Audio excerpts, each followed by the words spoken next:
Hi guys, this is Amal Marjani and I'm giving you my video diary for today. Yesterday, the Howard alumni event was absolutely amazing. It was great to be around alumni who are 20 or 30 years younger than me. It was first a little weird because I'm like, oh my goodness, how am I going to relate? These people went to Howard in the 1980s and 70s and early 90s. I just graduated in 2011. But what it did for me is I realized that if I want to continue to move up in my life, I need to expose myself to people, but also put myself in situations that are not very comfortable. I made some great contacts. I got to talk to the mayor and I said, I've been emailing her chief of staff, Candace, who also went to Howard University, and I really need to get on your schedule so when my boss comes in, he will be happy with my consulting. But beyond that, that went well, and I was a little nervous to do that. So let's see if I can actually get my boss on his schedule. But beyond that, I've been reading an amazing book this week, and it's called, you see it? Whatever You Think the Opposite, and it's by Paul Arden. Paul Arden, he wrote the national bestseller, It's Not How Good You Are, It's How Good You Want to Be. He's a former executive and creative director of Saatchi & Saatchi, and he's also a legend in advertising in the UK, and he's opened up a fellow gallery. Now, this book is so interesting because it talks about three things, which is very relevant in my life. This book explains the benefit of making bad decisions.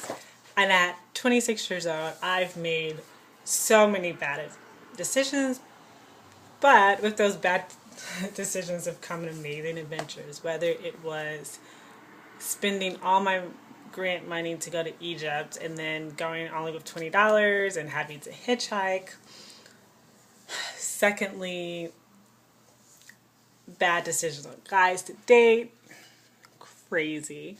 Moving to New York with $20, becoming a celebrity assistant. They were all really, really bad adventures, bad decisions, but they made amazing stories and amazing adventures. So I really related with those three topics of the book. Now, another thing I like about this book is the photography. It's really, really inspiring. I love art. And I love how he has great aphorisms and great stories, but he has a great picture to show what he's talking about. So I'll show you some, okay? Okay, so he says, let us start on the right foot by making some wrong decisions. And like I said, I've made so many wrong decisions in my life. I've had a lot of business failures. I've had a lot of relationship failures. I've been a good failure in life, but I'm okay with that. And he shows right now someone high jumping. And then here's a story he tells. Back to the Future. I don't know if you can see it. Until the Mexico Olympics of 1968, the customary way for a high jumper to cross the bar was with his body parallel to it, and a technique known as the Western roll. But that was about to change.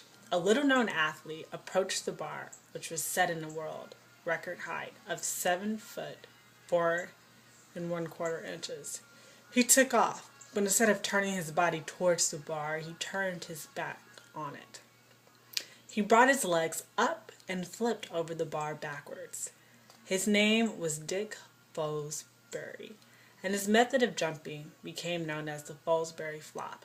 It is still used today. He jumped higher than any man before by thinking the opposite from everyone else. This example is just a technique for thinking, but here's the technique for thinking became a technique for jumping and turning a flop into success. Really short story, very relevant in my life because like I said, I've had a lot of business failures. I've been fired from so many jobs.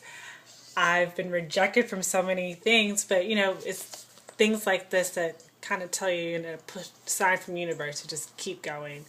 And so, yes, Alright, well this is my video log for Sunday. I look forward to speaking with you guys. If you're looking for a great coffee book, a short read, a good read on the toilet, or just a good read, need a little inspiration, very short, check out this book by Phil Arden. Whatever you think the opposite. Okay. Bye bye.